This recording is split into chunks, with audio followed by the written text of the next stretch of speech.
So today we are going to have two panels. The first one is going to be about public policies and strategies. We are going to have governments and destinations here. We're going to discuss how the public sector can also work with the private sector and civil society, because the governance is a very important part. We have legislation, we have different kinds of benchmarking indicators, but of course we have to measure and track our actions. I'm going to moderate this first panel. Later on, we are going to have our friend, Managing Director of the European Network for Accessible Tourism, Ivor Ambrose, who has been our closest collaborator also for almost 20 years. He's going to moderate the part on the private sector. The only exception will be we are going to have the Minister of Ecuador coming from downtown Madrid, who has a meeting, so he will be on the private sector session, so don't get confused. He was supposed to be here, but he has a meeting at Casino de Madrid. Not that he's gambling, there is a, there is a technical meeting of the ambassadors and ministers of Latin America, so they're not coming from a gambling session downtown, don't worry. So now I'm going to give the floor, and I'm going to call also our fellow speakers today on this panel. First, Honorable Gianluca Caramanna, Mr. Caramanna, who is the advisor to the Minister of Tourism of Italy. Thank you. Thank you for joining, please. Mr. Caramanna, even though he's a very passionate politician, I would say that he has a reputation of a person that knows the best in the government how tourism policies, legislation and strategies work when they're promoted by the central government. He's a very active member of the Parliament of Italy, not only representing his party, but he's also managing many trade and tourism activities and defending the laws of social inclusion that also have a repercussion on the business sector in the country. So he's the person who is really representing the interest of the people with disabilities in front of the Italian government to defend the new law on accessible tourism. So it's not a law on accessibility, it's a sectoral law that speaks about accessible tourism per se, in a cross-cutting way. And we also have with us today Jonathan Postingle from Visit Berlin, who is geographer as I am, but we ended up working on accessibility and in tourism. And Jonathan Postingle, he studied between Spain, Heidelberg, and some other German places, and he's also the Deputy Chief of Product Development in Visit Berlin, and he's creating experiences and products for people with disabilities or without disabilities in Berlin, but that are accessible to all people. So Berlin is an inclusive city, but it also needs to have, of course, inclusive tourism. Now we have Jonathan Gomez, who is the head of tourism promotion for Malaga. And Jonathan was running many destinations. He was in charge of promotion. He was in charge of promotion of cities like Ibiza, Granada. He was also managing tourism at the luxury hotel Four Seasons in Madrid. And he has a PhD in tourism. And while our first guest has a specialty in tourism economics, Jonathan has a PhD in tourism, and we have Jonathan, my colleague from Berlin, who is just a geographer as I am. And now we also have Stelena Angelova, who is from Impulsa Igualdad.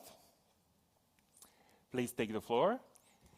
And Stelena Angelova is from Bulgaria, so she comes originally from my region. And she's also dealing with training to destinations and companies and auditing destinations, so they're ready to receive travelers with disabilities. So they're matching the clients, the civil society, with the offerings created by destinations and the companies.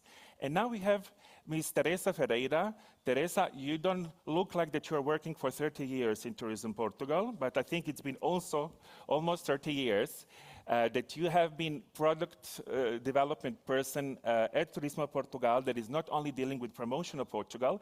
Teresa has worked on adventure tourism, on gastronomic tourism, on religious tourism, on cultural tourism, and she was the one really, on behalf of Tourism Portugal, driving the strategy for making accessible tourism a mainstreaming thing in the whole country.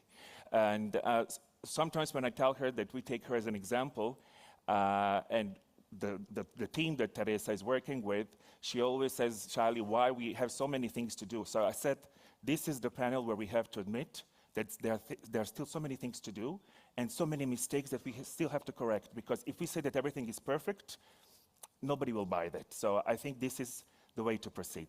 So thank you very much all for joining, and now we can start with the panel.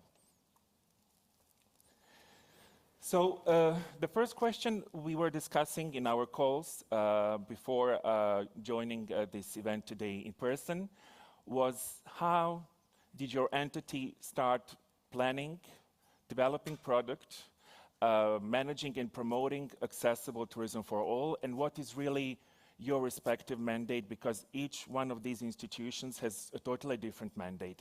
So I would start with Mr. Caramana. I will call you just Gianluca because I will call everybody by first name, so we are more relaxed. So how do you deal with that from the Ministry of Tourism in Italy, and what is really your mandate, and how are you executing that mandate? Well, thank you for your invitation. Good morning, everybody. In Italy, in this moment, we have for this disability teams, we have two ministries that they are working. We have the Ministry of Disability, Mrs. Locatelli, and Ministry of Tourism, Mrs. Santanchè, that they are working together for all kind of problem about disability. About tourism, so I think that we have to start about numbers. So how many people in Italy we have with disabled problems? So in Italy we have 4 million persons that they have some problems, because we talked also last time, it's not only problems about disability, normal disability, they have also food disability, all kind of disability that when you have to do travel, have a holiday, can be a problem. So now in Italy we have on the Parliament a proposal of law, a bill, on my first signature, and we are talking about 3 themes that for me are very important. Correct information about services, because sometimes when you go also on internet to try to buy an holiday, you don't know which kind of services you can find. So correct information, and we put for this 18 million euro, because we need that a good certification, and the Ministry of Tourism, they put 18 million only for this. Education, because when you work in a hotel, you work on a transport, you have to know in which way you have to work with the people with disability. Sometimes it's not very simple, so I think that also for the education, you have to do something. And okay, we put also 50 million euro in Italy in this moment, like tax credit for all the hotels and the other services that they are working for, all the structure they change for disability. So I think that we are working a lot in this moment, and in Italy we fight for all in the Parliament. For this, we have this proposal of law that all political parties, they are working together for this, and I'm very happy that it's my first signature, but I think that for spring we can close in the Parliament this proposal of law, and I'm very happy because we have also inside tax credit for people that go on holiday with people with disability, because sometimes it's not very simple, sometimes it's not a real holiday, but it's like a job in some case. So I think that is correct to do this credit tax, and I think that it will be a good idea. So we are working a lot about these things, we talk a lot about, and I think that in all Europe we can work together, because I think that in this moment priority is the correct information. Thank you very much. So that's an interesting point from a Ministry of Tourism that is a top and normally body of any government that is in charge of policies and strategies. And you brought up a very interesting thing, that is economic incentives, because very often the private sector is reluctant to new standards, or people who are traveling with disabilities, they might face economic problems even though they're a well-paying market in developed economies. But it's interesting to see now with Teresa Ferreira, so you work in product development in a national organization of Portugal that is in charge of tourism promotion, that is Turismo de Portugal. So what are the differences in your mandate when compared, for example, to a Ministry of Tourism? It can be in your own country, or the Ministry of Tourism in Italy. So how do you approach accessibility from Turismo de Portugal's point of view? Okay, thank you for the invitation. It's always a pleasure to share and to learn more about accessible tourism.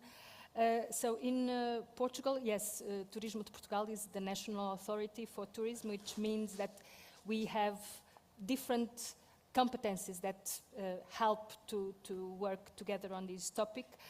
I would say that we need two things: coherence and consistency. Coherence in the sense that if we want and we say that we are a tourist destination that welcome everyone, we have to do it right. And that's because since 2017, and now also with the new strategy that we are dealing with, accessibility and an inclusive destination is within the strategy. So we cannot work rightly if we don't have an umbrella of strategy to implement. So I think this is in the point of view of policy, we have to give a sign to all the stakeholders. So being coherent, if you want to be a good destination, a competitive destination, you have to put accessibility, inclusion in your strategy. And consistency in the sense that you have to work in different fields. And so in Turismo de Portugal, we are finally, I think that it will be in this year that we will launch the new legislation for hotels classification, which means that we renovate the requirements that hotels for 4 and 5 stars and the other ones have to have regarding sustainability and accessibility. And I think that this will bring some pressure to accommodation sector to work on these topics of these requirements of accessibility. So legislation, it's a framework that you have to put in your work. Also financing, as you said. So for us, so we started with having a specific financing program for accessible tourism. It was okay, we learn a lot, partners learn a lot, we spend various millions of euros in that. Now we are not having a specific line, we are putting accessibility as sustainability, as a qualifier in our different financing projects. So people need to have done some accessibility work in order to get public funding? Right. In order to apply for a grant? Yes, and I think that's the topic. So it's so important to have investments in rooms or in a museum to qualify the exhibition as in accessibility.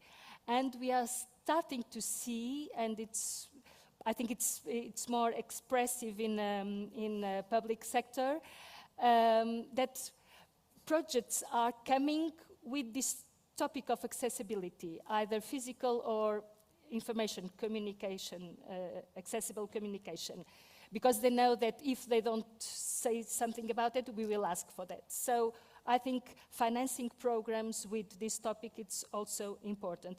And of course, training, a lot of training, and also in training, we are trying not to do this broader training, accessible tourism, but in every segment that we are working on, either with the nautical stations or with the industrial tourism or military tourism that we are working also, geoparks, we put accessible tourism. So it's a kind of cross-cutting issue that you have Yes. everywhere that accessibility should be about. Yes. Because So it's don't not make it it's not a niche tourism. Because we Yes. always say accessible tourism, that's not a type of tourism. As sometimes people say, we have sustainable tourism as a product.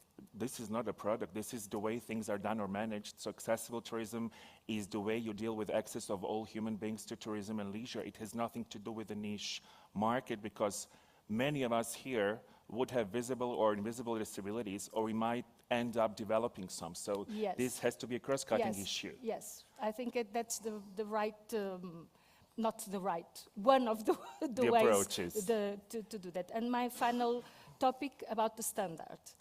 So the standard ISO accessible tourism. So we have translated to a national standard. It's the way it works in Portugal, and I think it's better for people to understand and have a Portuguese document.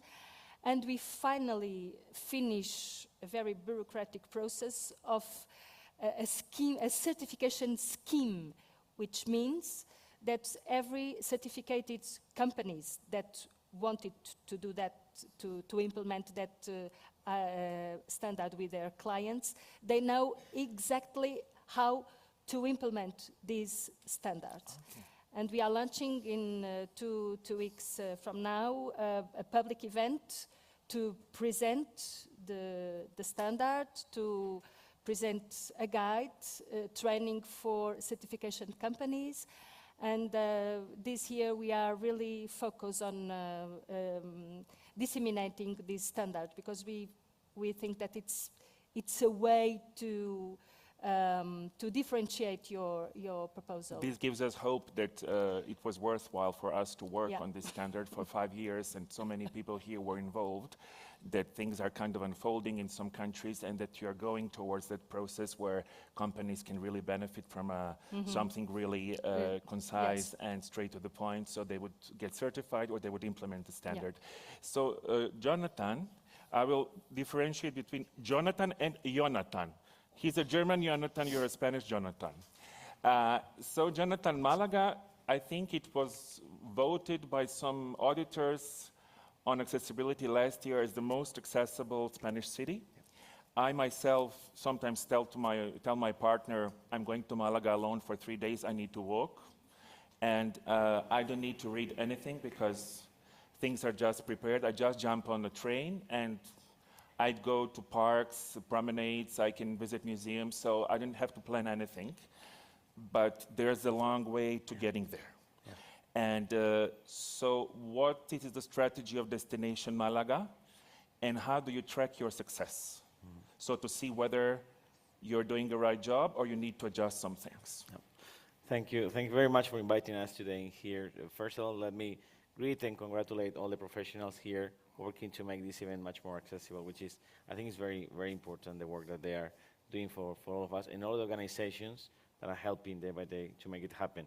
And why I said that? Because all the strategy on accessibility in the city of Malaga is done by disabled people. Our mayor, he's 82, and he had a clear vision since he was 60. He didn't want a city for tourists or for locals. He wanted a city for everyone. And it means not just people with not disability problems, but also, and you mentioned very well, Tessa, people like any one of us with visible or invisible disabilities that in the future probably will have disabilities. But it's very curious because the mayor began 20 years ago saying that elder women going to the local markets every day, they couldn't bring the shopping carts into the stairs, and he said he had a clear vision that no, this has to be we are a very welcoming city, we're one of the most welcoming cities in Europe, but he wanted to be welcoming for everyone.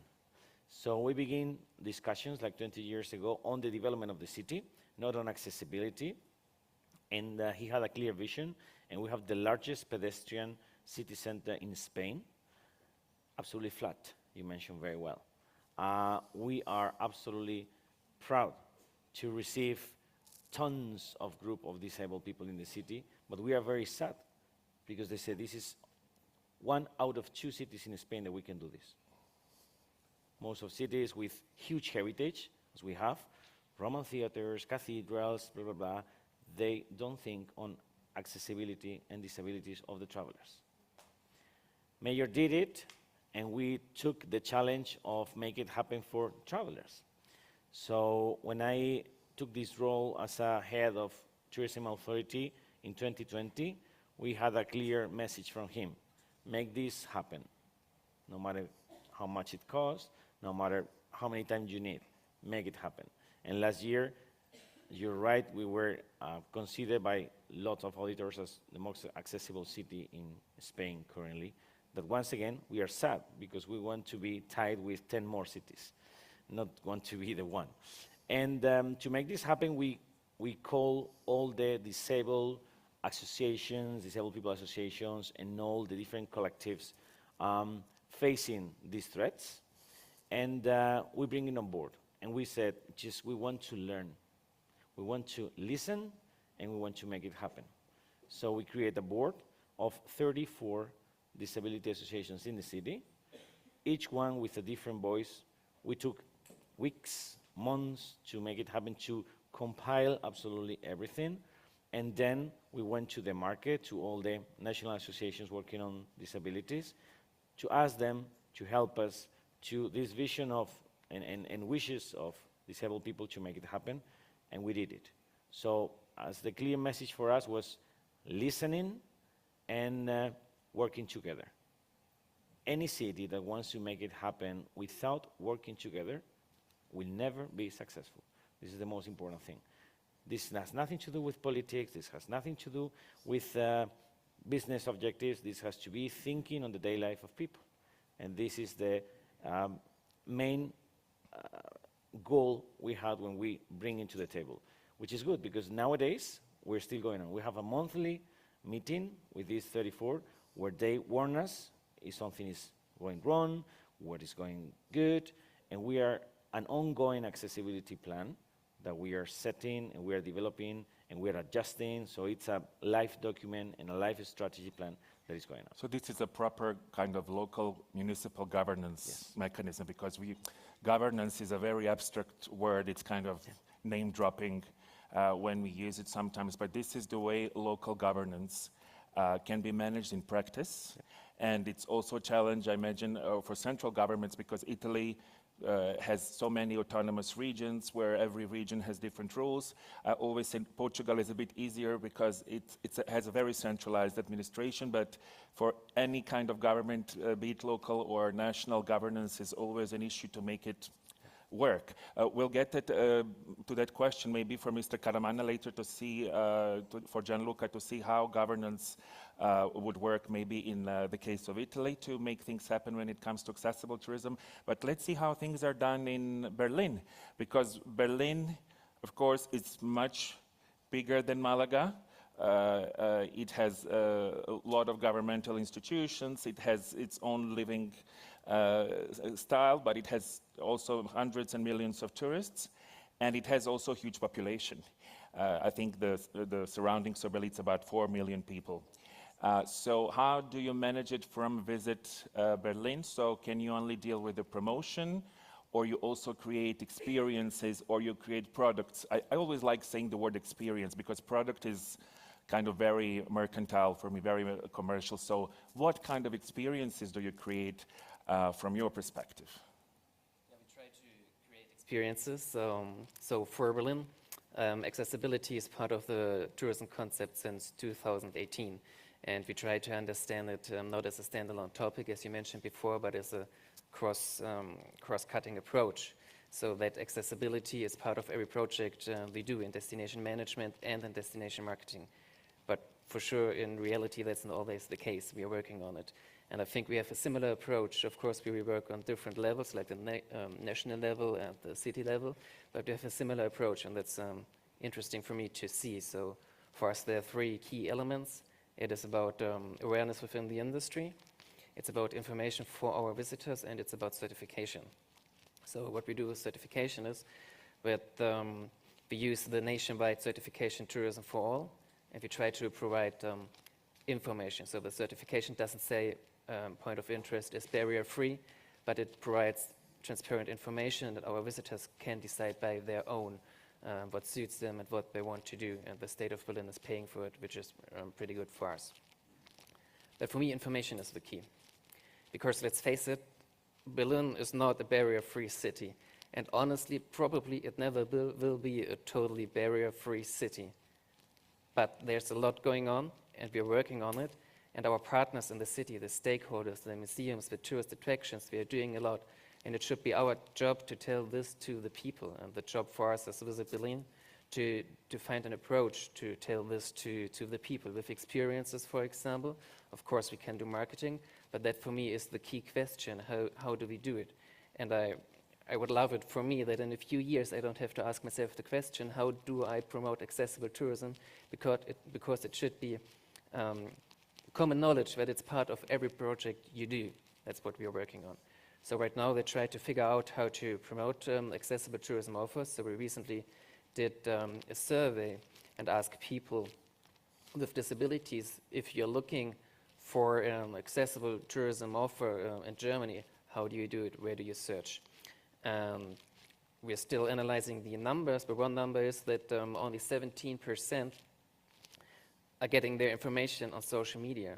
And I keep asking myself, why is that the case?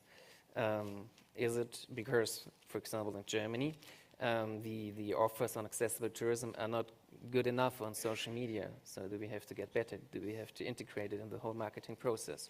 And I think that's the case, and we should work on it. And I think it's also about awareness within the industry. So we have many hotels and tourism attractions. We're working on it. But accessibility can also be complicated from time to time. For example, in Germany, there's a new law on accessibility in June, which is great. But it can be hard to understand the law and to implement it in your everyday work. And that's what we try to do and to help. So we launched a platform, it's called Tourism Hub. We provide an e-learning journey on accessibility to tourism for our partners to help and to give a platform to exchange knowledge.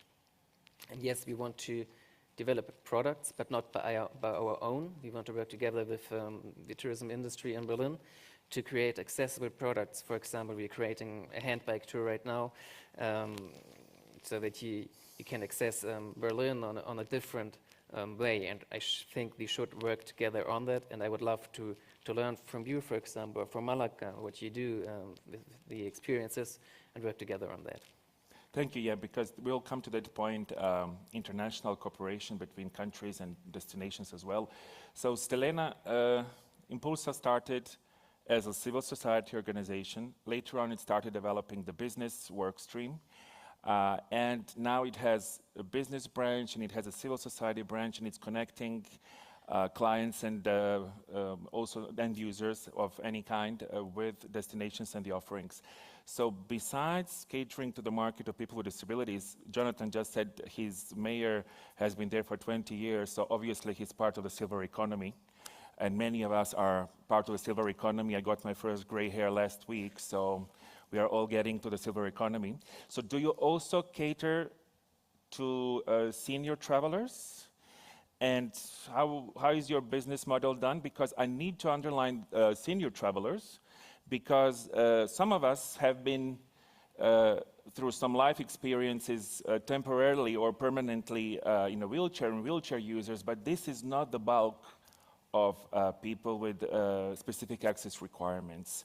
We have to think of that in 25 years, we are going to have 1.5 billion people who are more than 60. And only now we have 1.3 billion people with significant disability. So that does not include many disabilities. So we are talking about already easily 3 billion people as potential users of accessibility measures put in place. So how is your business model being done? And how do you audit destinations? How you tell them what needs to be done, and what kind of experiences they need to create for this kind of, all these different kinds of clients that have nothing but being very heterogeneous? Yes, Thank you for that question. It's a pleasure to be here in this panel with such remarkable destinations. I do bring a slightly different perspective, representing a social entity that fights for the rights of persons with disabilities for more than 30 years already. And I believe that gives us a unique vantage point because we are working closely with lots of destinations. So we are aware of their, for example, governance processes. We participate in the policy making, and we support them throughout this whole process of converting into a more inclusive destination. So one of the key points that we work on, actually, some of you already mentioned them, and I'm really happy to hear that. But we start with, as Igor, you said, with comprehensive audits in the destinations on site, giving recommendations on how to improve accessibility conditions. Then a very important point is that training that Teresa and Gianluca mentioned, or we like to call it capacity building, that is to empower all stakeholders, not only on the general concept of accessible tourism, but also very practical skills, soft skills for excelling at customer service for persons with disabilities.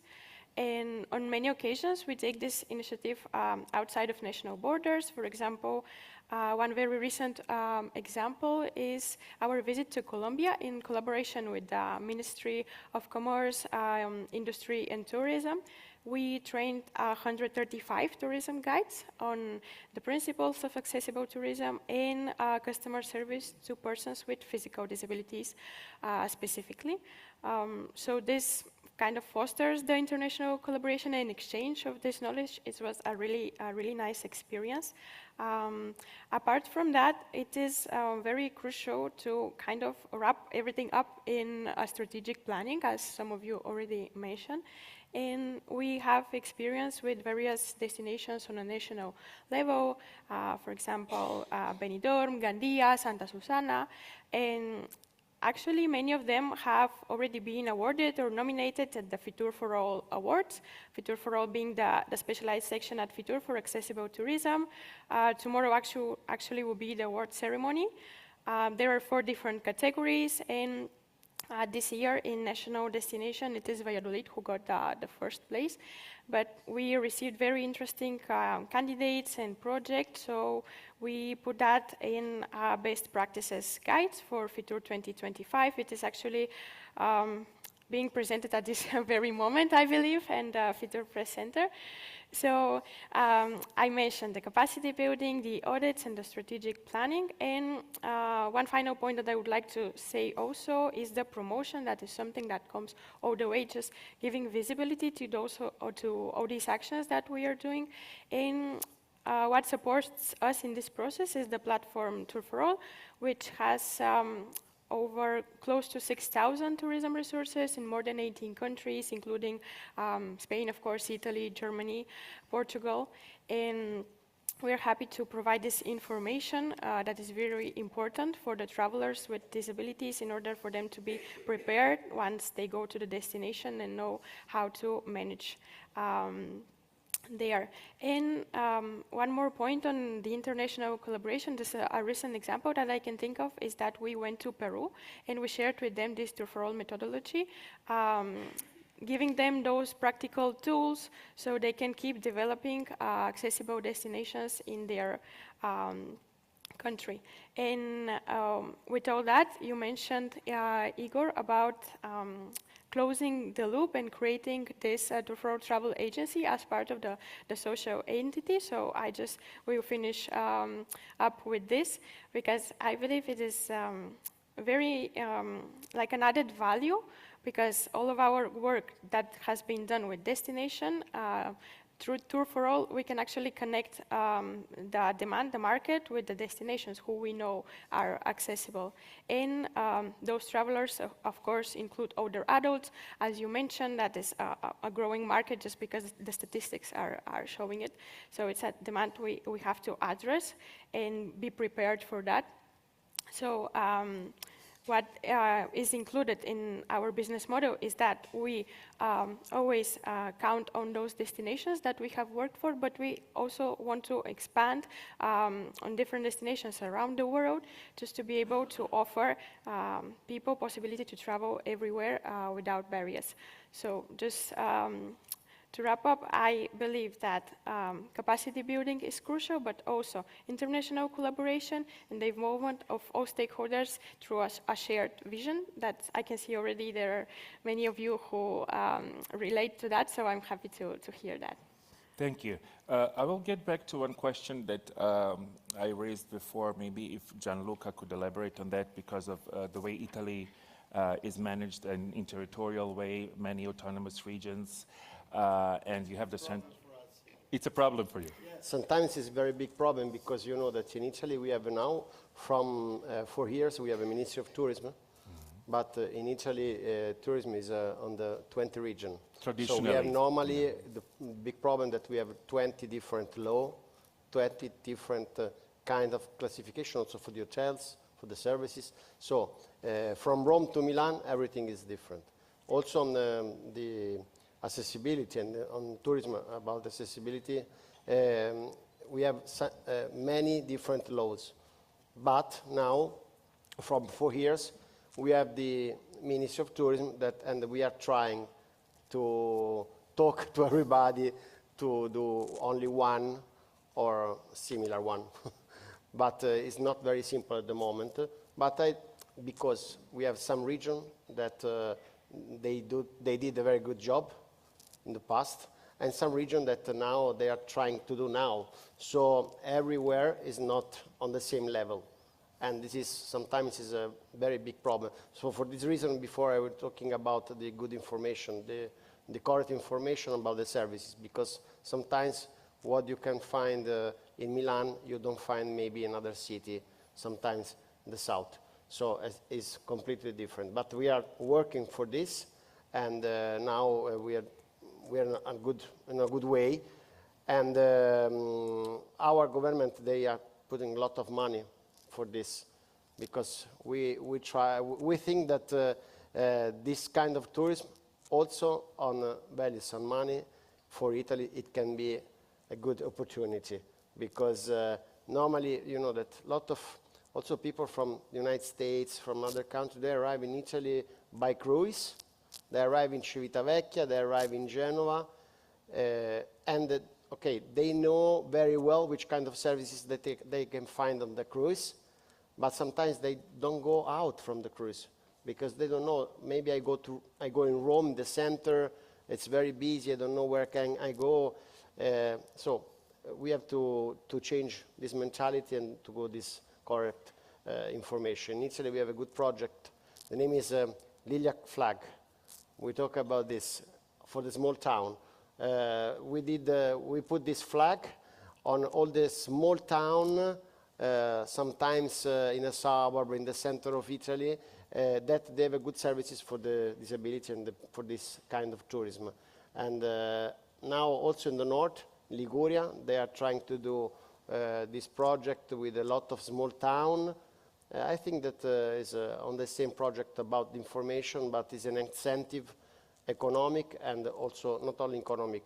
In Italy, we have this tourism digital hub at this moment, and you can put all the information inside there, and I think that is faster and also simpler to sell a product when you find there all the information. Yeah, thank you, because this is something that we often mention in accessibility. There are so many destinations that have done a good job, but very often for a client, it's impossible to find where to travel, what to do, and to make them stay more than 1 day or a day for a day trip. Because if you're buying a ticket to travel somewhere, especially overseas, you're not going to travel for 2 days to see one accessible museum and go to one accessible beach. It has to be so many services, and the whole impeccable and spotless kind of experience and the value chain that has to be seamless at the end, because otherwise you're going to encounter a lot of frustrations and barriers that are going to make you bitter, because sometimes when I travel, there are things that I need that I don't need, but very often you get in a row with someone you start fighting because people tell you something is accessible, then it's not. So there's always this kind of thing that the information was not good enough, or it was exaggerated, or it was not well explained. So this is one of the key issues. And Teresa, you raised an interesting question here about sizing up the market, because we always say how many people with disabilities are out there in certain regions, but this is kind of a social and kind of body functionality survey. But we don't really have kind of the real kind of size of the market when it comes to not kind of potentially how many people we are catering to. We don't really have the full picture at the global level of what are the statistics on accessible tourism. So I think you said there should be more kind of international cooperation to understand the market a bit better, because it's still kind of with kind of bits and pieces of individual national markets where people can calculate something, yes, but it's not kind of really plugged in into the because at the end, borders are just, when you fly with a plane, changing the continents, you're just crossing the borders, and in our mind, we are kind of close within national borders, but at the end, they're just imaginary lines for a traveler, because traveler wants to go to a country that is maybe 2,000, 5,000 miles away. So how would we plug in yes. that question? Yeah, that's a big question. I want to share two topics. One about how can we manage this full experience of tourists, and also how can we understand that tourism is something that has to be good for tourists, but for communities. So it's really important to work on this accessibility, not in shelters, like tourism do something and municipalities do other things and transports do nothing at all or very slowly. Or so this necessity to work transversally in accessibility, it's very important and very difficult. And we in Portugal, we are not doing yet the right way. So we have a national strategy for people with disabilities, which has tourism sector inside, but we need more. It's important to bring stakeholders from tourism for transports, for public spaces, for culture, and make this approach more complete, to have this tourist or customer journey, either for tourists or for people that live in the city. So it's important not to have this topic, we are only focused on tourists with disability. We are focused on people with disability. Either they are visiting or they are living in cities. So I think this is very important to bring people together. And about data, yes, because we still have our companies saying, but it is a niche, why are we doing that? And we have numbers from 2012 when you made a huge study in Europe, and we have numbers from that. So if we could do something together, identify common indicators in different countries, and do, if we can't do a big stuff, so doing a pilot, but I think we really need to have numbers regarding the volume of demand, the economic impacts, the level of satisfaction, because this is also something important for destinations to compete with each other, because this is global competition. Yeah. So I think it would be very interesting to have an European program or a transnational program regarding collecting data. Thank you. I just want to add that I totally agree. You were talking about public space, and I think that public space belongs to everybody, to tourists, to the people who live there, to people with disabilities, just to everyone. Mm-hmm. And I think one of our biggest challenges in tourism, in Germany maybe, is that in most tourism companies, in most DMOs, it doesn't matter if it's on a city level or on a national level, there's only one person working on accessibility and tourism. Sometimes it's only 50%. Yeah. And that's not enough. I think we need to put together resources, maybe on an international basis, but also with other sectors. So if you're talking about public space, we need to get the whole city to work on accessibility, because it's not only about tourism, it's about everything. And that's why we should work together on this. Talking about the size of the market and the vision of hoteliers sometimes, that this is a niche market, and we don't need to cater to all kinds of visitors. That is a very, I would put it, short-sighted vision, because we are still more into sun and beach tourism. We can snob it. We can be snobbish and say, I always go to see the monuments, but at the end, everybody wants to go a few days on a beach and enjoy holidays. But then in October, most of these hotels close. We are trying to extend the seasons, but it doesn't work everywhere. In countries like Italy and Spain that have hundreds of kilometers of coast, there are many destinations that totally die out, and they still forget that there's a huge market of people with disabilities or seniors or any other creativity and innovation that we should come up with that could fill in these hotels. And people are normally fired after the summer season, those who work in catering industry, in the restaurants, and they have to be waiting for the next job, normally it's the Easter season when they reopen. So there is this short-sighted vision, and we had in San Marino a representative of Visit Paris, Paris Je t'aime, and they said that the biggest barrier was at the beginning of the hoteliers when they started implementing accessibility.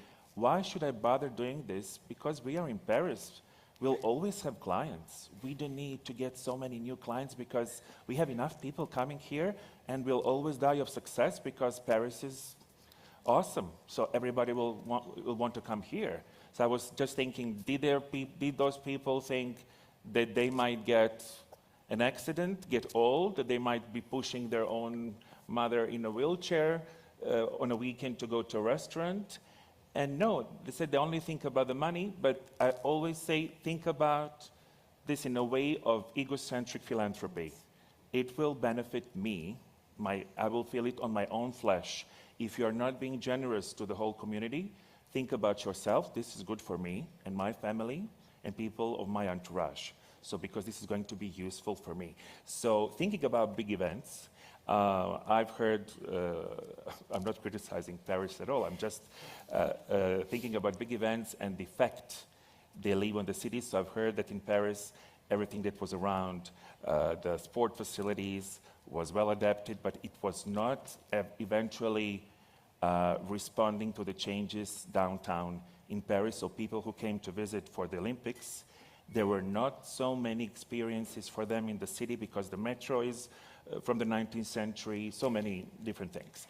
So in the case of Berlin, Visit Berlin is also in charge of promoting some mega events in Berlin, and Berlin is quite famous for the ITB, for the big fairs, big events. So what do you think, what does it stay afterwards when it comes to accessible facilities and services for local people? And what does it stay for tourists?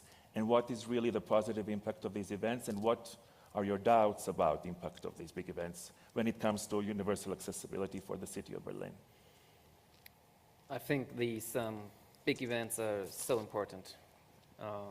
I can bring two examples. The Special Olympic World Games, which we had in Berlin in 2023, and the Global Disability Summit, which we have this year. And both of these events just bring a huge awareness in the city, of course, in the public opinion, but also within the industry. So, for example, if it comes to the Special Olympics in 2023, we had over 6,000 athletes, we had 300,000 visitors.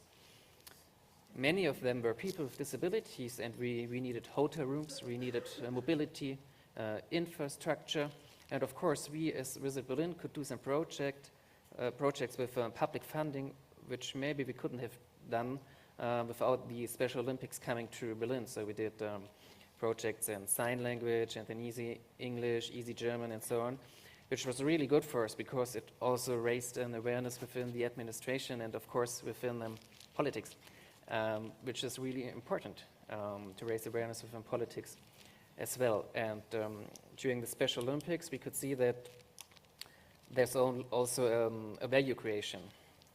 So afterwards, they calculated that the value creation was like 255 million euros to Berlin. And of course, the economic factor is important as well, also in accessibility. The Special Olympics did a pretty good job because they implemented a legacy program. So they said they don't want these things to go away after the Special Olympics. They want these things to stay. They talked to the UEFA Euro in soccer, which was a year later in Berlin, and they tried to implement some of these programs in the UEFA Euro 2024 as well. The Global Disability Summit this year is a bit different.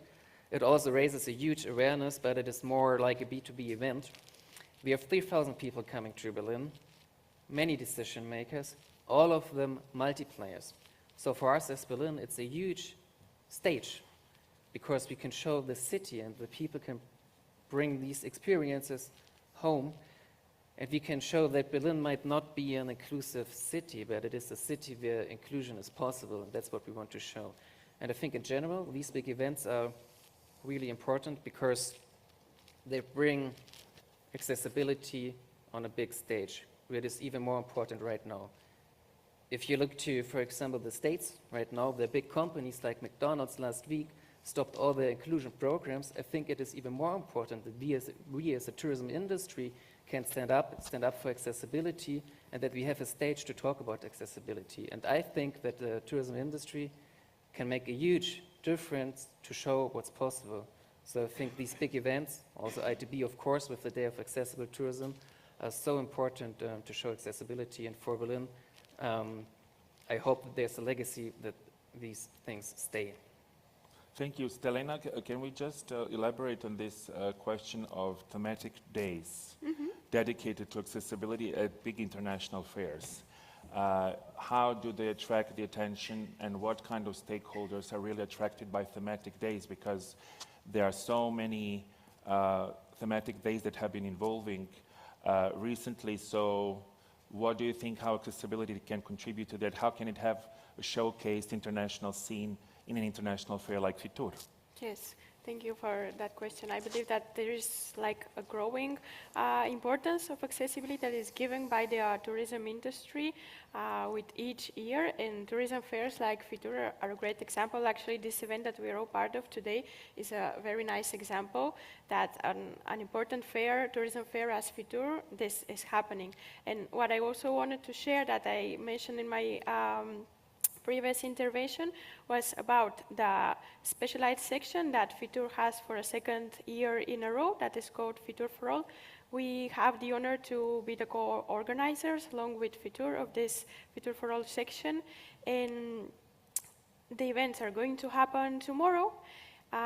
The program includes some panels with keynote speakers, like we are also doing today on topics like innovation and technology, accessibility in air transportation, also the tourism value chain. So it is really going to be interesting because it gathers the public bodies, but also private sector and social entities representing persons with disabilities.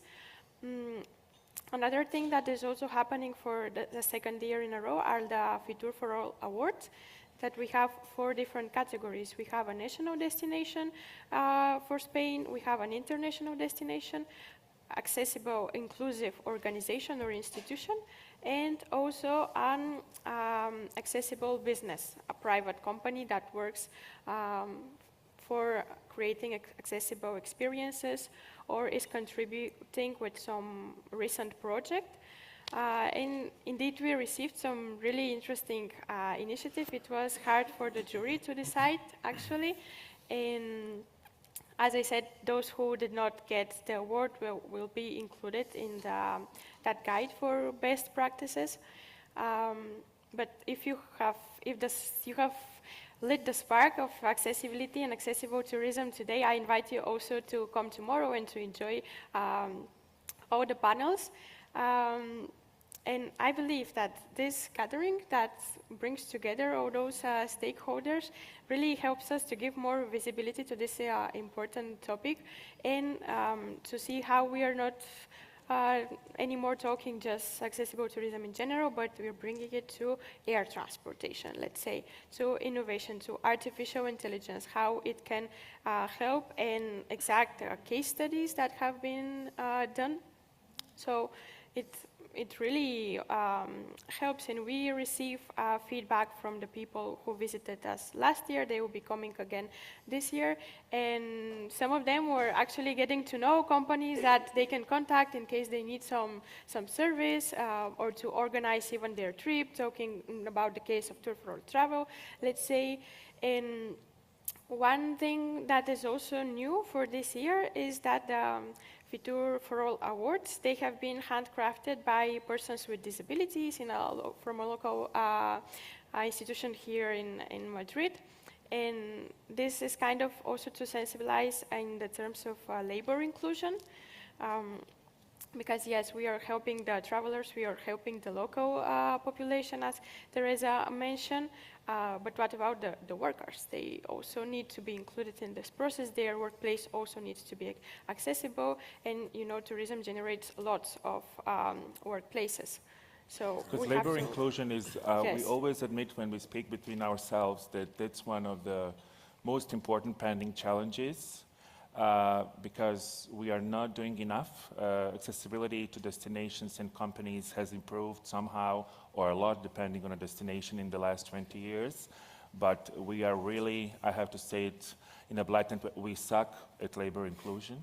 And I think we always have attempts to do something, and then at the end, so many stakeholders need to be plugged in and people kind of withdraw. So I think this is a big, big pending challenge for the entire industry, because as we said before, you can enjoy life through different services, through different experiences, but if you cannot self-realize yourself through work and your intellectual or service contribution or whatever you're good at to the tourism industry as being a part of the labor market, so of course there is no complete self-realization of a human being, because work is an extremely important thing. Because, for example, I work without disability and with a disability, but many people who have disabilities from an early age, it's pretty difficult, even in developed economies, to have a stable job. So we are still dealing with symbolic internships. For 3 months, you tick your CSR box, I've done the job, and then next intern. So this is really a major issue now in the industry. And I don't know, Teresa, I think you were also trying to deal with some of these issues in Portugal with some projects? Yes, we are starting. And we really wanted to do and to work on this topic together with other destinations or other entities. We start now in our tourism schools now, since 2 years, to have all the conditions to incorporate young students with disabilities, especially with intellectual limitations, and trying to put them in the market. So, and we have to follow this their process, but it's still at the beginning, and with all this lack of workforce that we have in the sector, we really have to work on this. So we are at the beginning and very committed to work together with you on labor inclusion in tourism.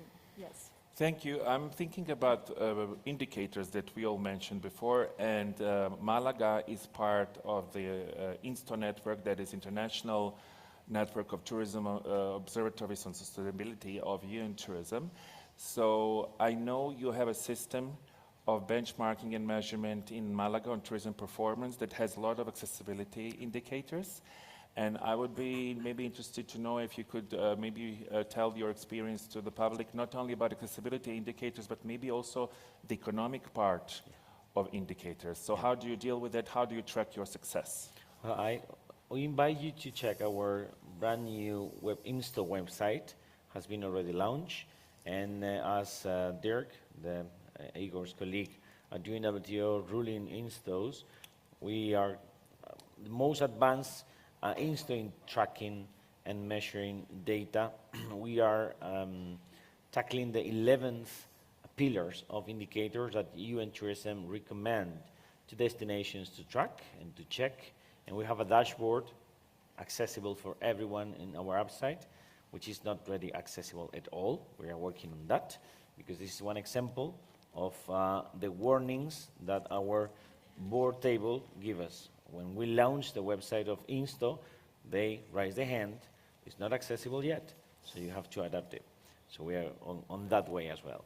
And based on what I was saying before, we are just tackling the 11 UN tourism pillars. And regarding to accessibility, we track things as the public working and refurbishment on the streets, for example, because we have a direct person in contact with urban development area of the city council to, in advance, prior to all the different contracts to be given to the companies, to check if the accessibility, let's say, rules and regulations by the city council are covered or not in that contract. If a hotel wants to create a new hotel in the city, once again, we check all that project. So we count how is the city going, and we set all the data in those dashboards that anyone can check. This helps us to see how good or how bad we are doing and how are we doing this. We also track the economic development, as you mentioned before. It's not only jobs, but it's also the economic development created by local people, local companies, and through some external positive things as the travel and tourism as well. For us, it's very important, and this is something very amazing. You can check in BBC Travel in YouTube. They came to check us how we do it. We want to give the space enough for everyone to have a look around the city. We have a little problem in our city. It's been said a lot about the tourism phobia and all these things, and Malaga has a little challenge that is very difficult to face, which is that for those that you probably know the region, we are the capital of Costa del Sol. Costa del Sol in 3 years from now, I go 5, it will be like California. From top west, which is Estepona, to top east, which is Nerja, will be a whole unique city. Will be all together, because we are having lots of European families moving to South Spain for climate, for working conditions. So the 25 million of people that want to visiting every year Costa del Sol, they want to visit the cultural, gastronomy, cosmopolitan place, which is the Malaga city. So we have some peak points. There's a lot of people in the city, but there are not tourists coming to Malaga. There are tourists coming to Costa del Sol. We cannot put barriers. So how to make it easier to size and to check that we have the space enough for people, in this case, with wheelchairs and disabilities, to move around the city.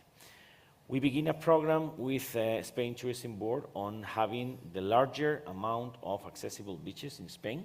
We have already 7 public beaches totally accessible for wheelchair disabilities and people with mobility disabilities. And also, what I mentioned before about BBC, the measuring things, we have a whole system on tracking real-time people in the streets of Malaga.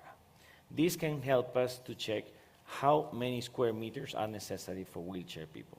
We indicate in the algorithm how many square meters is needed by one person moving, and we have triple square meters by wheelchair. We are the only one city doing that when we are measuring real-time place. So we can guarantee the space enough for mobility disabled people to move properly in the city of Malaga, which is very convenient for Easter, Christmas lights, carnival festivities, and all our festivals of the city.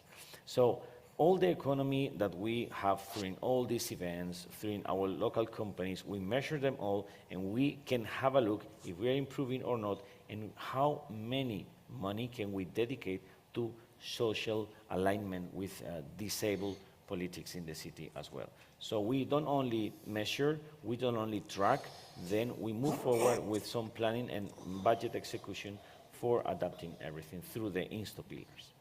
Thank you. Gianluca, when you were developing the new law on accessible tourism in Italy, because if I remember well, there was a previous legislative document that was something similar, but now this one is much more upgraded with new elements.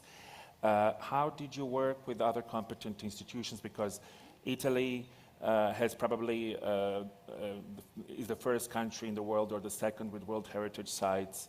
You have many nature areas. You have many destinations that are fighting with masses of tourism, how to manage the tourism flows. You have a very strong business sector in the country, especially traditionally, of course, in the north.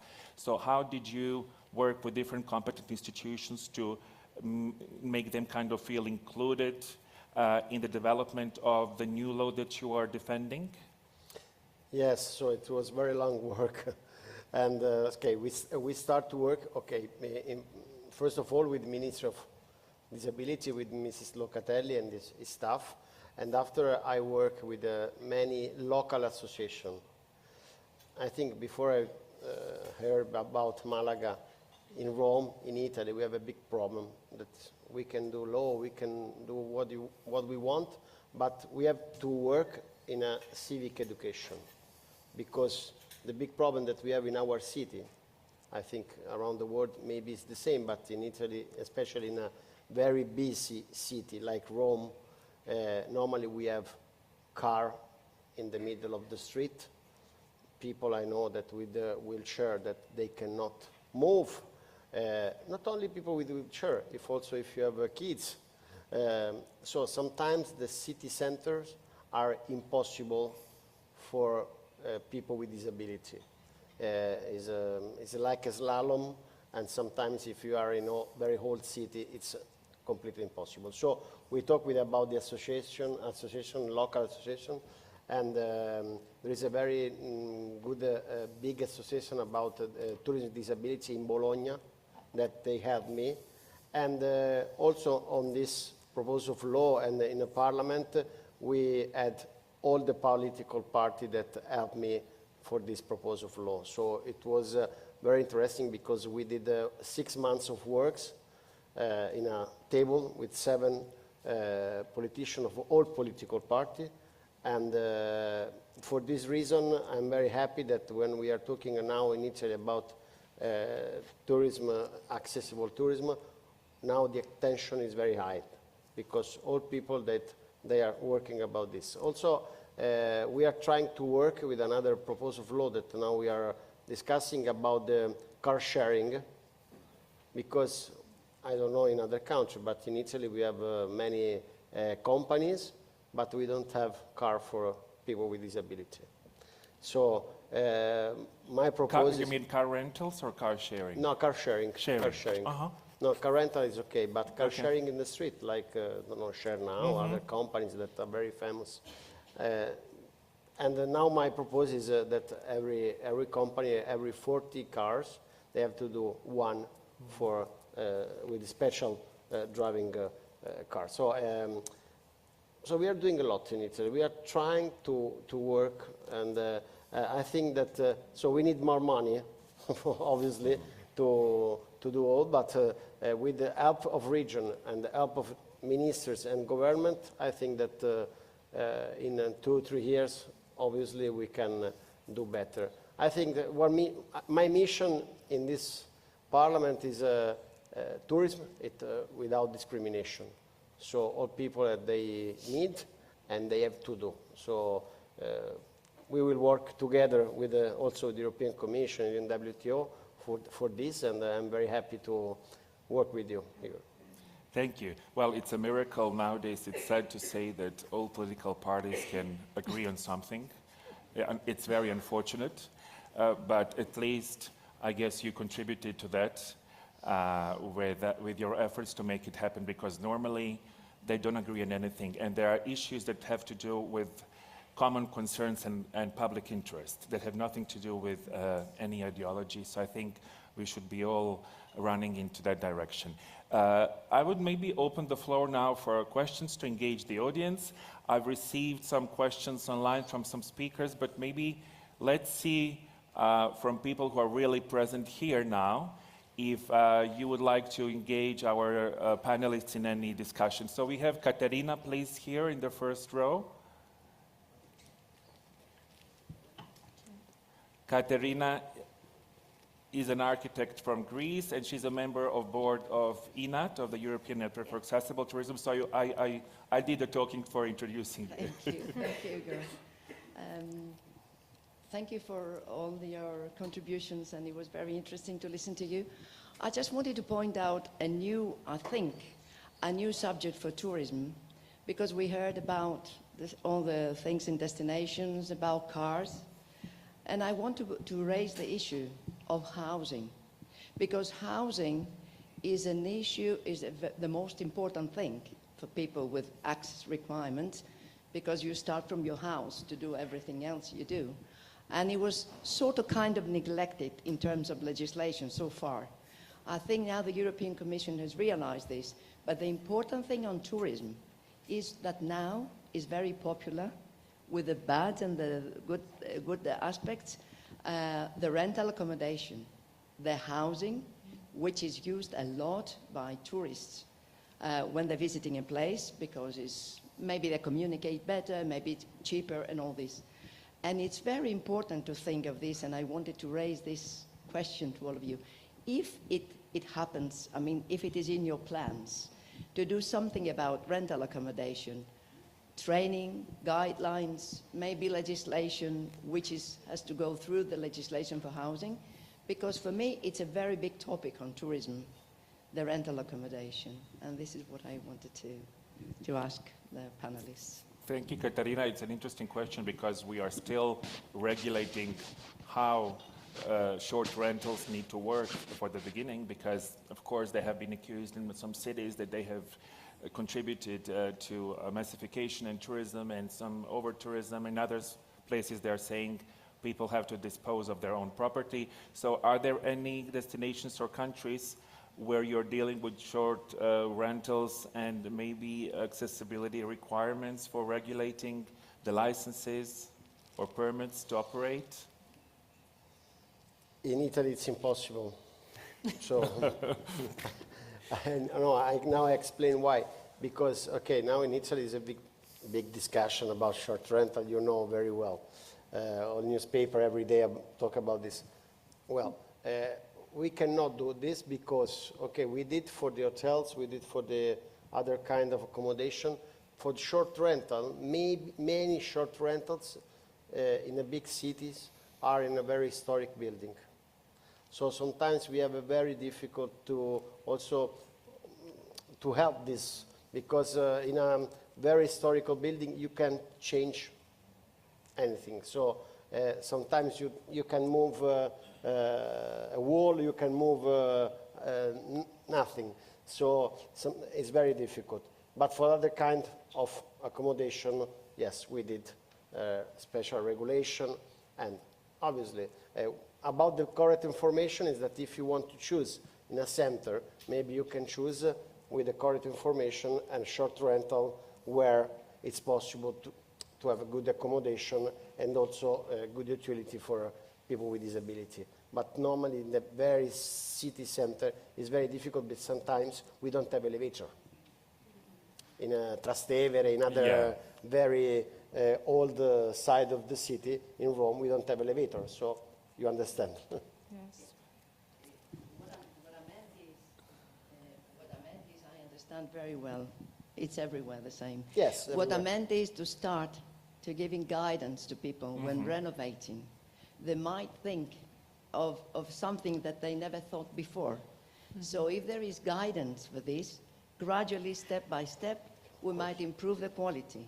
Because it's a little bit of discrimination also for the people there. So we improve the quality, we improve the services if we start thinking about it.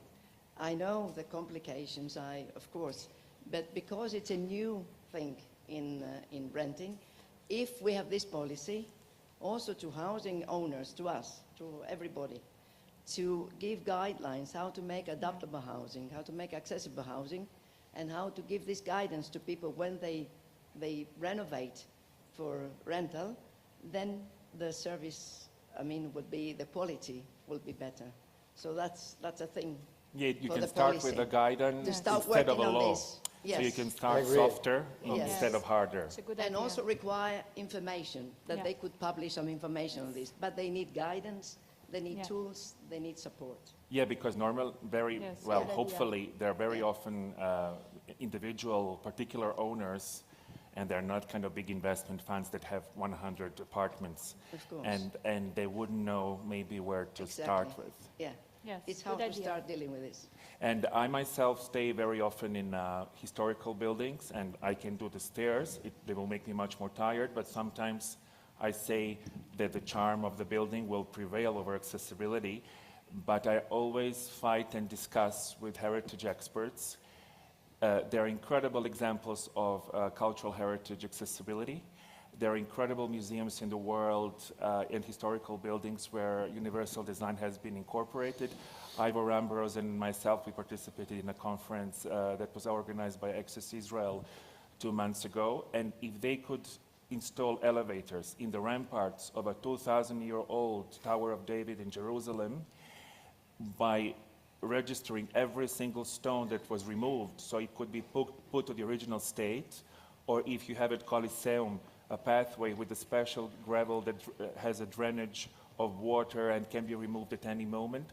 So why we are always saying that nothing that is historical can be touched, because heritage also evolves as human beings evolve, because every heritage has been intervened throughout history. We had one more question. It's not a question, but just you said for the short rental, Airbnb already have a filter about accessibility, and when we were looking the information that they are sharing, they share a lot of pictures of accessible apartment, and I think it's a good way to show what is the offer of short rental that is accessible. Because for other booking platforms, when I personally travel, I never found the information that was ticked as accessible facilities as trustworthy. I've never found something that was advertised that it was working in practice. So there is something wrong going there. So I think there need to be more filters and more proof of something being accessible, because people tick the boxes, you book, you count on that, you end up going there, and you find maybe 30% of what was ticked. So this is really happening in real life, and I experience it very often. Do we have other questions or observations? Yes, I'm Niels Bram, Tourism Mediation Net. We are focusing on a very high level here in Europe. When you think about Caribbean, about Africa, with the drainage trenches where you have no chances to cross, even as an elderly person, not to speak about wheelchair. I had an own vintage post bus company, post coach in Cologne region in Germany, and you can imagine there is no barrier-free accessibility. And I was asked sometimes by handicapped people if there would be some price reduction, and I told no, we are not refinanced by the state or anything, but we take time to serve you. And we managed to transport everybody. Everybody. I don't count here the different disabilities. Sometimes it took 1.5 hours more waiting time for the other passengers. It's to organize, it's to entertain, but they managed it. They participated, and that's the other thing. I think it's in Switzerland we have the barrier-free law.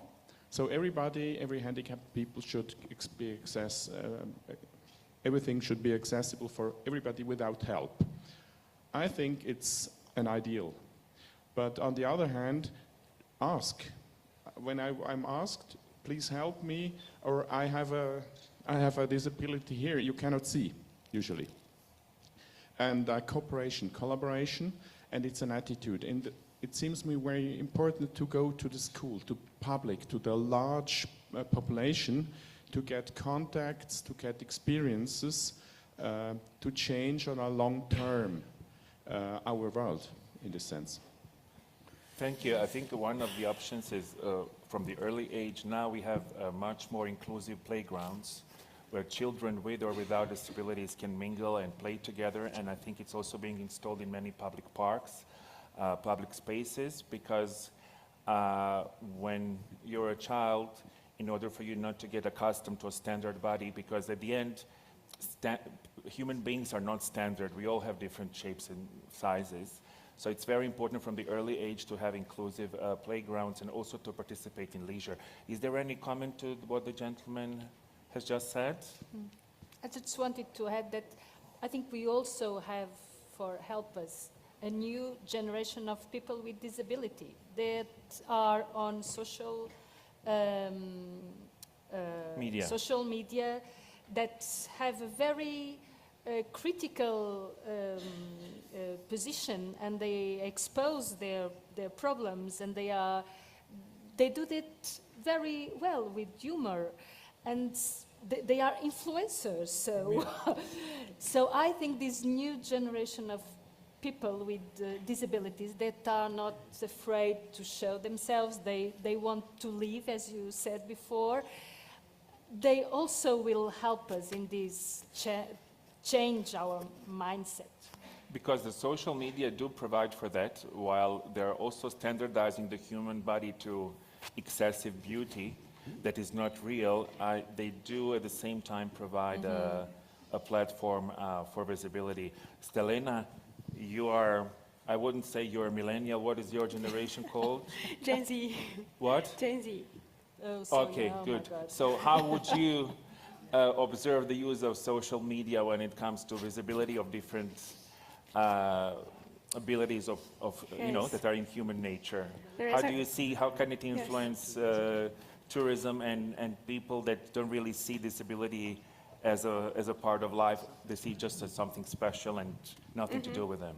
Yes, Teresa had a very good point that actually nowadays we can see in social media there are so many content creators who are sharing their personal experience, and I find it very valuable. Even for me, when I started working in accessible tourism field, I learned a lot through those type of channels or profiles of people who share their personal experience, and you can get to know what barriers they find in their daily life, and also many of them are open to collaborations as well in the field of tourism. Let's say I have seen people who share their experience in some hotel, but because they collaborated with them, but they are being very honest because they know that if they are lying just in order to get that contract, let's say, they're misleading their audience, who are also people who have accessibility needs. So they are being honest and sharing their true experience. And I can think of some examples of destinations who collaborate with content creators to organize, let's say, fam trips, or press trip, blog trips, whatever, just to share the full experience in a destination, starting from the accommodation, but also food, cultural or natural or active tourism experiences. And this reaches a very wide range of audience all over the world, I would say. So I find those channels pretty useful, not only for the final customer, let's say the final traveler, but also it could be interesting for private and public sector to find and search for collaborations with them. And I would definitely agree with that. I'm just going to jump in. I am stick with Chloe, and I assess places for physical accessibility, and I create content around accessible locations. Because what do you guys actually do to promote accessible locations? And do you have people with disabilities come back within your social media and advertisements? Because I also travel with a girl that has a different disability than me, and most people are surprised that we can travel together, but we like to go to a cocktail bar, we like to go to a wine bar or a vineyard, and by sharing it online we get so many questions like, oh, do you know of a location in this country or this city? And we want to get more people out there, but if you don't show it in your social media or advertisement, how do we know where to go? And I believe it can still be done in a nice way, and it doesn't have to have a hospital vibe. How I go. Yes, we do work with persons with disabilities who have participated in some of the example that I gave of a farm trip. The last one that I can think of is one that we did in Valencian autonomous communities, and it was a mixed group that included content creators, one with physical disability, one with visual disability, and one with auditive disabilities. Also representatives of tour operators from the British and the French market, and this whole group together spent almost a week together going to different places, not only in Valencia capital, but also to the villages around, just to promote also interior tourism. And they tried, they did wine tasting, they tried some sailing.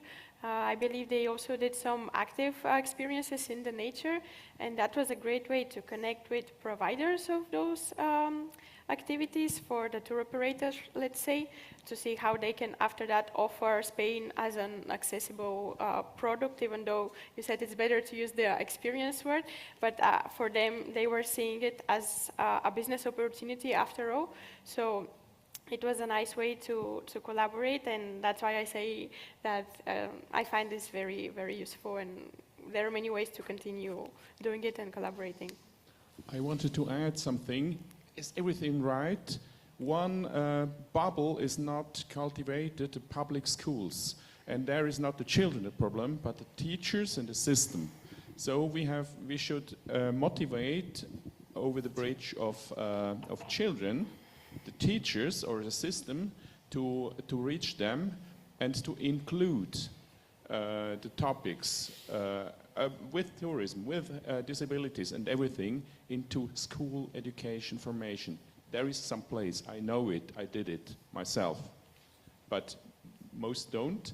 Or on the other hand, it's abstract governmental programs which don't reach the basics. That's a pity. So there is a big opportunity, a big potential we could go on. Thank you. I'm sorry I'm keeping this long. I'm waiting for the minister to come from the casino. So I still don't see him seated. And so those who need to go, okay, just go. Yeah, because I just want to see the minister on his seat so he can take the stage. But I think the casino hasn't closed yet. And I can just ask you to do 1 minute wrap up, and then I give the floor to Ivor Ambrose. And I have my former colleague Alessandra Prianti. She always has good questions. I wouldn't finish this session without giving you the floor to ask a question. Oh, I don't have a microphone. You need to give her a microphone because she might say something interesting. Mettiamola qua. Thank you, Igor. Well, first of all, very good to see you. It's always great to see you. As we have a say in Roman, which I'm sure Gianluca will understand, which is we do in Rome. Ma non messi in mezzo. I came to listen to the initiatives of Italy that are very outstanding, actually. We've been progressing very much, and we're very proud, I think, in Italy about all the things that we're doing. And therefore, I have a question specifically for Gianluca. And I apologize in advance if somehow was already touched upon.